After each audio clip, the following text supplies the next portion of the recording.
Tout d'abord, certains patients vont avoir des symptômes. Donc les symptômes vont bien sûr dépendre de la maladie du cœur en question, mais cela peut être par exemple des palpitations. Le cœur bat trop vite ou irrégulièrement. Cela peut être des douleurs thoraciques par exemple, qui pourraient être le signe que le patient a une atteinte des artères coronaires.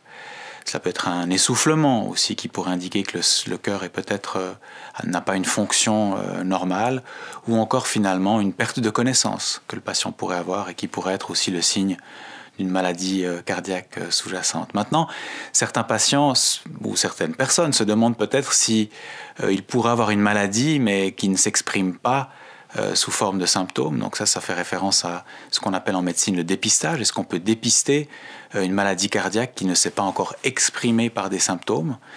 Alors malheureusement, pour la maladie la plus fréquente, qui est l'atteinte des artères coronaires, celle qui tue le plus aussi via les infarctus du myocarde, eh bien on n'a pas vraiment un bon test de dépistage qu'on pourrait appliquer à toute la population. Donc ce qu'on dépiste, ce sont les facteurs de risque de cette maladie, qu'on appelle plus communément les facteurs de risque cardiovasculaires. Alors la population en général les connaît, c'est par exemple l'hypertension artérielle, le diabète, l'hypercholestérolémie, et on a aussi bien sûr le tabac.